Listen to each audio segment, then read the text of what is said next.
We have Miss Aparna Attreya ji with us. Her topic of presentation is Symbolism of Mahishasura-Mardinī for Life Today. Miss Aparna Attreya ji is a founder, Story Triangle, and founder of Kid and Parent Foundation. She is an award-winning storyteller, story coach, corporate trainer, and a life coach. She is a TEDx speaker on storytelling and multiple intelligence. Her motto to all is to never let the child in you grow up. In September 2020, she was invited for an interaction with the Honorable Prime Minister for an interaction on storytelling on the Mann Ki Baat platform. She has won the Women's Achiever Award in Education by Canara Bank in 2016 and International Women's Award in Garden City University in 2018. She is panel member at the CII Indian Women Network, where she has worked on various women empowerment initiatives across segments. We welcome you, Dr. Aparna, we welcome you, Ms. Aparna Attreya ji, for your talk. Thank you. Thank you so much, Aparna ji. It's a pleasure to be here. My very best wishes to Meera. I don't know what has kept her away. My very best wishes to her. Having said that, I guess Devi wants me to come and share my story as I understand her today, and it's a pleasure to be in your midst. And Devī-Mahātmyaṁ is a very, very vast subject. It's a very deep subject, esoteric even. And there is something for everyone in it. So let me begin like the way all of us begin in our beautiful country, in our land, with an invocation to none other than Ganesha. Pranamya Shirasa Devam Gauri Putra Vinayakam Bhaktavasam Smare Nityam Ayuhu Kamartha Siddhaye.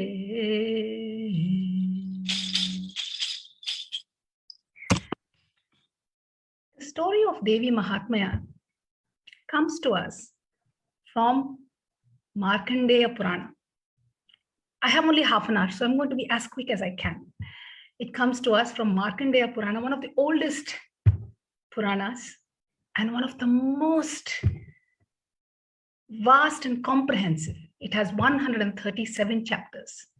Devī-Mahātmyaṁ comes to us through the Markandeya Purana, which has been authored by the great Rishi Markandeya, in the chapters from 81 to 93. That is 13 chapters dedicated to the Devi. It is the only place where Devi appears alongside Vishnu and Shiva, which occupies the rest of the Purana. The story of Devī-Mahātmyaṁ is as beautiful as it could ever get. Markandeya is telling the story of Devī-Mahātmyaṁ as it is being authored to his disciple.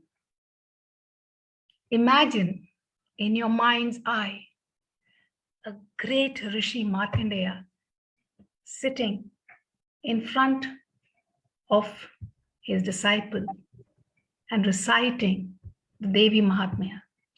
It is also called Devi Saptashati, which is a total of 700 verses. There are many arguments whether it is 700 or less. In fact, people say that it is around 588. But Sanskrit, being the beautiful language it is, if you were to split it at the point where the meaning arises, they say that it is 700 divine verses, mantras, which come together as the Devī-Mahātmyaṁ. So Markandeya was sitting and telling the story of Devī-Mahātmyaṁ. Let me tell you the story of Devī-Mahātmyaṁ. It all starts a long, long, long time ago, not too far from here, in a kingdom where a great king ruled. His name was King Suratha. Now, King Suratha was an able, just, and a wise king. He looked after his subjects. His country, his kingdom prospered. And yet over time, many enemies grew. It so happened that once his enemies came right up to his doorstep and he fought valiantly, he fought with courage, but his own people, the people of his kingdom, his own ministers, they gave him away, they betrayed him, and he lost the war to his enemy.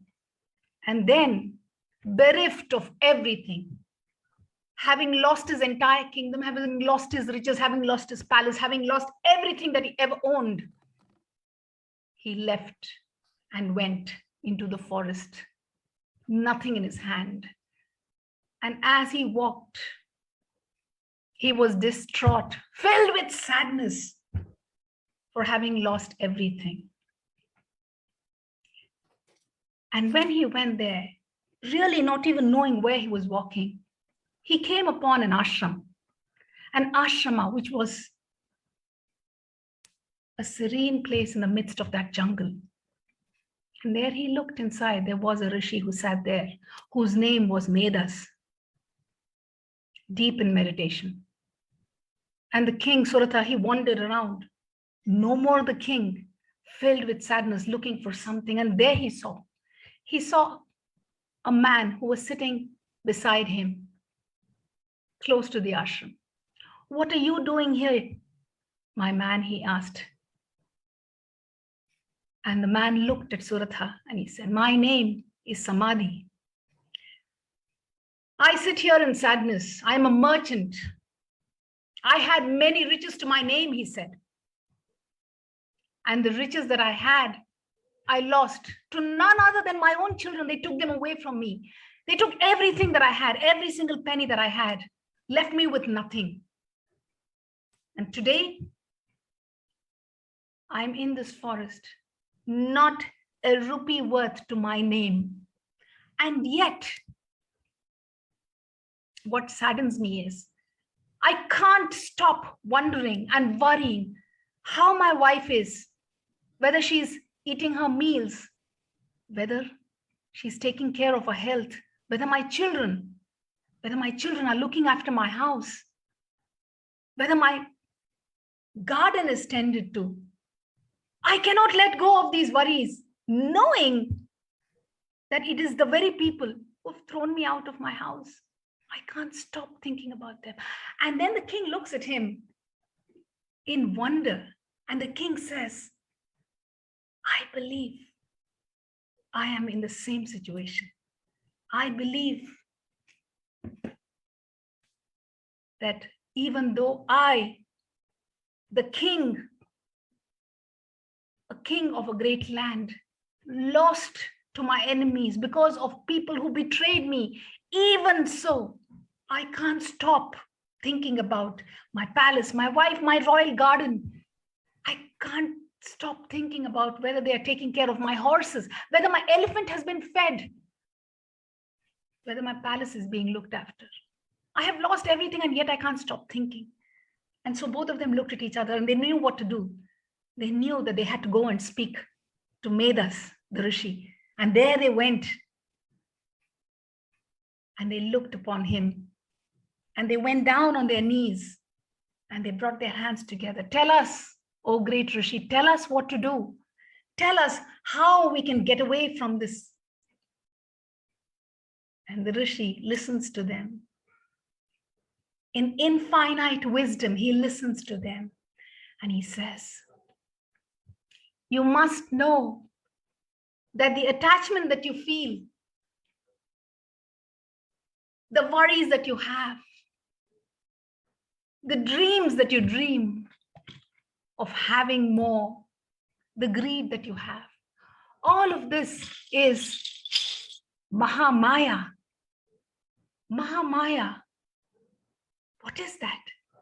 Oh, it is the manifestation of Mahadevi," he said. "We don't know. Tell us the story of what is Mahamaya. What is this Mahadevi?" he said. And so Markandeya tells his disciple about how Medas, the rishi, narrates to Suratha and Samadhi the story of Devi. And that is how the story of Devi begins. The story of Devi begins in silence. There is nothing. There is shunya. It is at a time when the world is between creations. A kalpa is over and another kalpa is yet to begin. And in between, when there is total silence, when there is nothing, all there is water. The water, the pralaya that happened in the previous kalpa. And this water is everywhere. And upon this water lay asleep Mahavishnu, upon the coils of Adishesha. Deep in slumber he was, his eyes shut and oblivious to everything around him, and water everywhere. That is how the story begins. Listen, oh listen, Surata and Samadhi, listen, oh listen, at a time when there was nothing. And then the dirt from inside Vishnu's ear flowed out. And from this dirt, they say, two asuras arose. The two asuras whose name was Madhu and Kaitaba. Madhu and Kaitaba grew and grew as they swam in the ocean. And they grew large and mighty. They were terrifying. But they didn't know what to do. And as they wandered from the navel of Mahavishnu, who was still sleeping, out came a lotus. And inside that lotus sat Brahma, for the time had come for another creation. As Brahma came and sat, Madhu and Kaitaba, who knew not their own name, wondered what to do, and they began to pray. They began to pray for many, many days. They prayed, many, many years they prayed. And as they prayed with such sincerity, suddenly it is said that Saraswati, who sat upon her white swan, wearing a white sari, floated, drifted along. And there she saw them. And the sincerity and the commitment. She was pleased at their prayers. Pleased I am, she said. I am the goddess of wisdom. I give you your names. You shall be known as Madhu and Kaitaba. And I give you the wish, the boon, that you can choose the time when you die. And Madhu and Kaitaba realized what they had got. And they were mighty pleased. They got to know their names. And then with all the power that they had got, they looked around. There was the sleeping Vishnu, but there was Brahma there. And the asuras that they went menacingly towards him, thinking that with all the power that they had, they should destroy Brahma, who sat upon the beautiful lotus. And as they advanced towards him, Brahma knew that he was in no position to fight these two great, terrifying, horrifying, very, very powerful asuras. He knew that he had to wake Vishnu up. But Vishnu, you see, was under the influence of Nidra. He thought for an instant and he knew what he had to do. For Vishnu to wake up, there was no other way to wake Vishnu up except to invoke the great goddess Yoga Nidra. And so the great Brahma himself, the creator of all, he put his hands together and he prayed. He prayed and he invoked and he prayed and he invoked until Yoga Nidra, the goddess, she awakened. And they say that Yoga Nidra, who was inside and residing in Vishnu, because of which he was in such deep slumber, She awakened, and as she came out of his eyes, of his ears, of his nose, of his chest and heart. She came out, and as she came out, it was an awakening for Vishnu, for he blinked open his eyes. Yoga Nidra had left him, Nidra had left, and he awakened. And as soon as he awakened, there in front of him, he saw the two great asuras who were waiting to tear down Lord Brahma. And so Vishnu began a great battle. He fought the two of them, Madhu and Kaitaba. He fought them, not a day, not a month, not a year, not 10 years, not a decade, not 100 years, not 200 years, not 1,000 years, not 2,000, 5,000 years they say that he fought with Madhu and Kaitaba. The fight never ended. The fight never ever ended. Vishnu was exhausted. And he didn't know what else to do, for the two of them, you and I know, had the great boon that they decide when they die. And so yet again, this time, Yoga Nidra is called upon Mahamaya, the illusion. She is called upon once again. She is called upon to intervene, for even the great Vishnu could not but defeat Madhu and Kaitaba. And Yoga Nidra looks upon these two asuras, and there she creates an illusion. She creates such a delusion for them that in a moment of confusion, they lose all reason. And as they lose reason, they suddenly look at Vishnu and they grant him a boon. You see, that is the power of what Maya can do. And they give Vishnu a boon.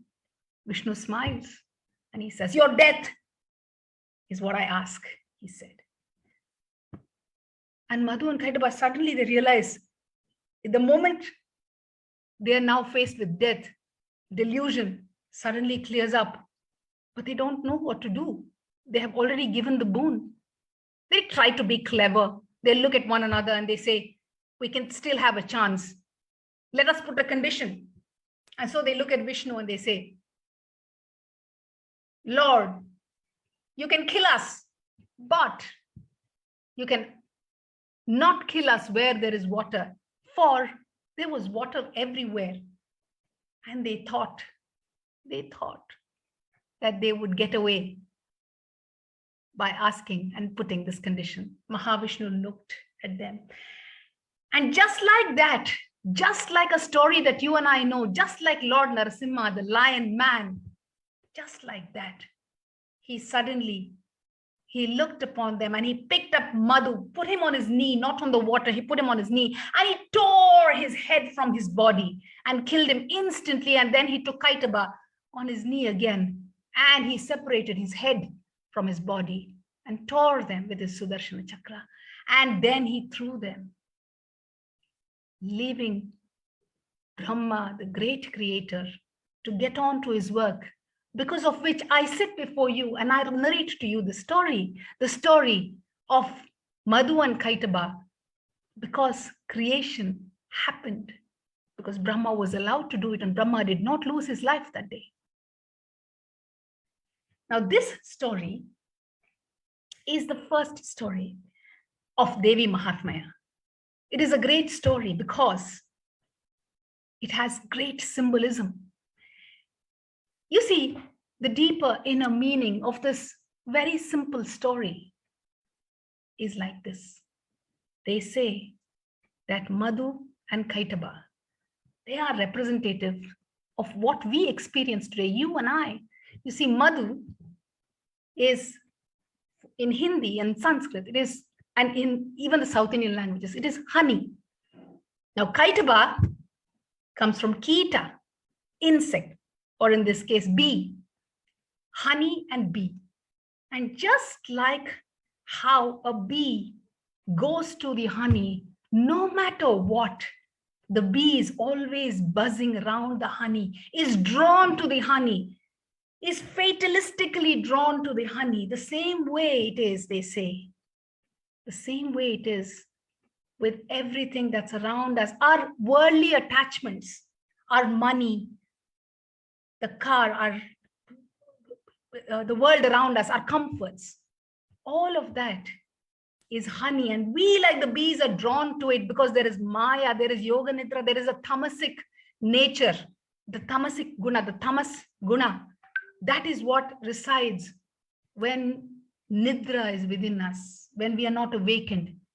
And when we invoke Yoga Nidra and get Nidra to awaken us, then we will know and we will be able to kill and slay the attachments that are around us, leaving us the time, the energy to go forth and meet our life's purposes, meet our Paramatma, meet our Atma, and go on that inner journey. For us, we have to slay the attachments, slay these demons that are attaching us to the world of Maya. Now, I take you to the next story that comes to Devī-Mahātmyaṁ, because this is how Vedas told the next story. I'm going to jump to the next story, which is the story which all of us know. It starts with a great Asura, an Asura who was the great grandson of Kashyapa, the Brahma Rishi. His name was Mahishasura. Now, he was born powerful. He was born aggressive. He was born with great might. But he was also born with great ambition. He was not happy being a ruler, a king of Asuras. He wanted to rule the three worlds, and so he began a penance like none other. So Mahishasura did such ghor tapas that he stood upon one leg and he prayed for many, many centuries. He prayed so hard and for so long and so deep, he had nothing to eat. He nearly stopped breathing. And that is the kind of tapas. Now, when somebody prays like this, God, no matter who asks, is going to come. And so Brahma came. Brahma appeared before him.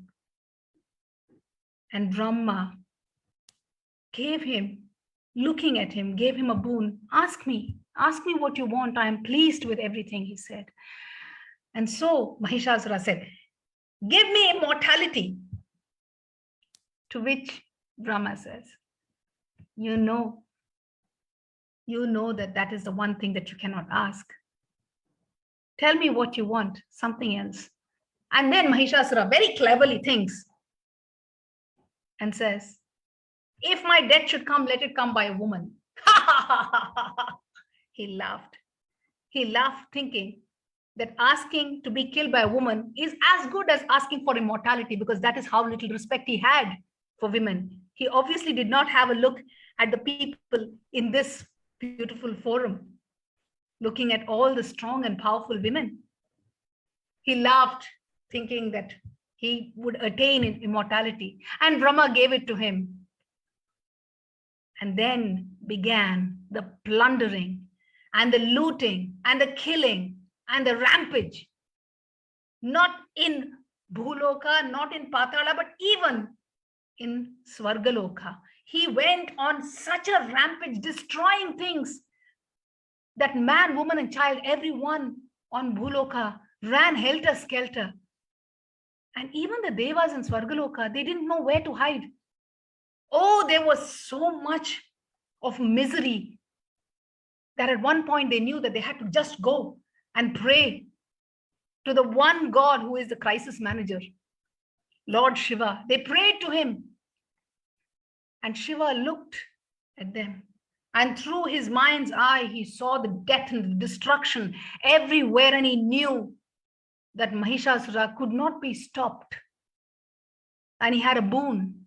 And so, in that moment, he closed his eyes and opened his third eye. And from the third eye came a beam of light so powerful, so strong, and so intense that the energy was terrifying. And in that energy, the other devas joined force And the energy became so intense. It was an infinite beam of energy. And from that energy suddenly emerged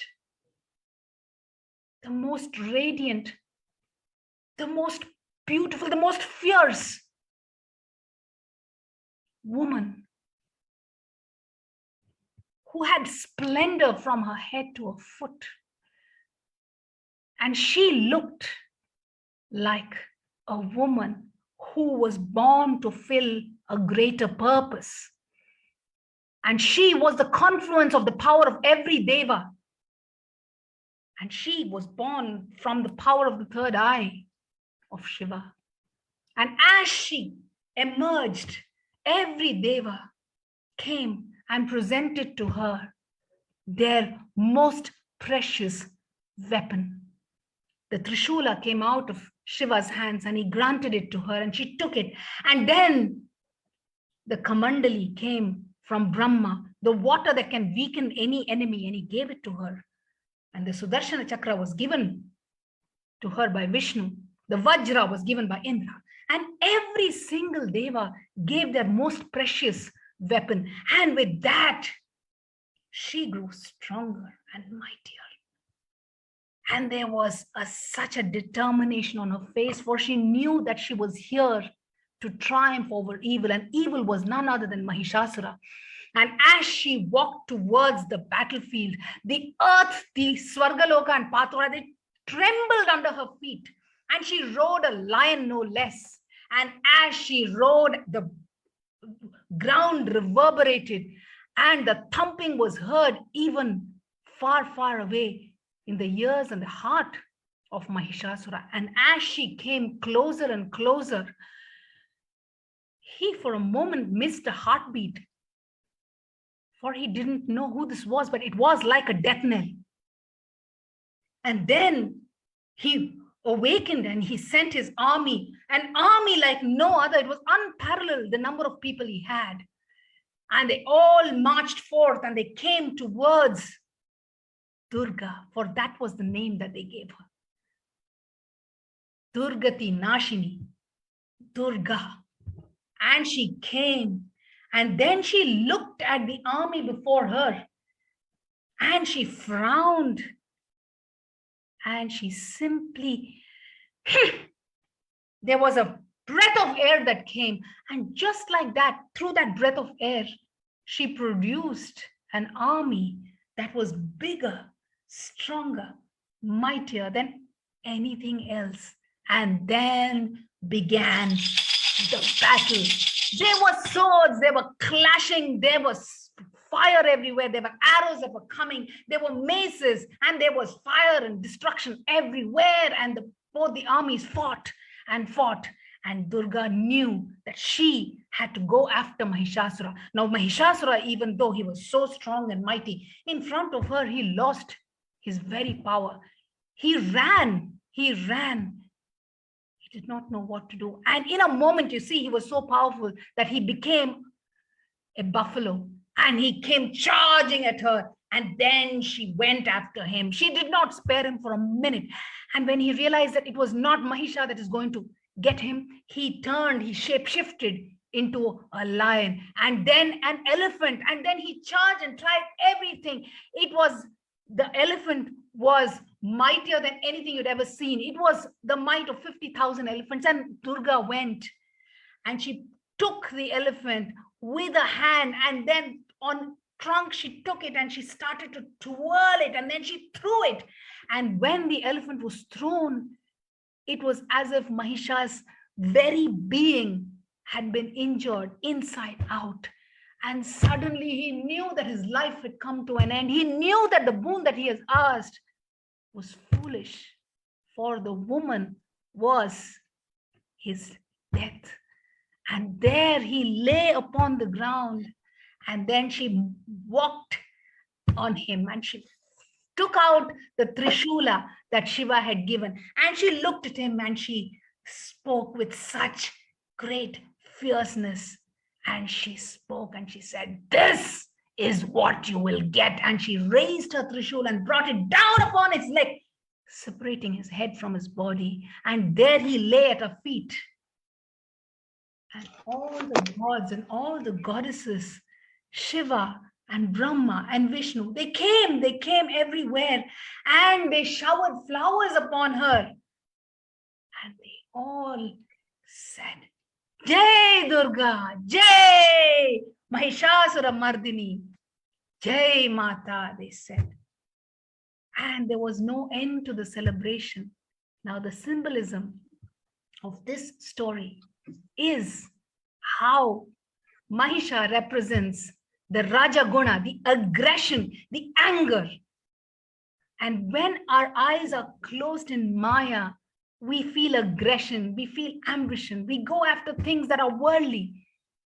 And we need, all this is after all evil. We need the Durga inside us, the Durga Tinashini, to come, to awaken, to kill all this aggression, so that we can put our mind, put our heart to what we really are here for, to gain Paramatma within us, to find that supreme consciousness within us. And this is the story that belongs to each one of us today, because you and I, we go after everyday lives with Maya that is there, that is forcing us. If you have a car, you want a bigger car. If you have a bigger car, you want to go on a ship on a holiday. If you're going on a ship on a holiday, you want to go to a farther island. You want to buy land. I want to buy land. I want to buy so many things. I want so many comforts in life. And all of this, if we were to just realize, it is nothing but Maya. And we need that Nidra to be awakened, to be taken away, move away from our tamasic, our rajasic, and move towards a sattvic, guna, where it is Devi who will show us the way, show us and embody in us the consciousness that we need to attain that for which each of us are born.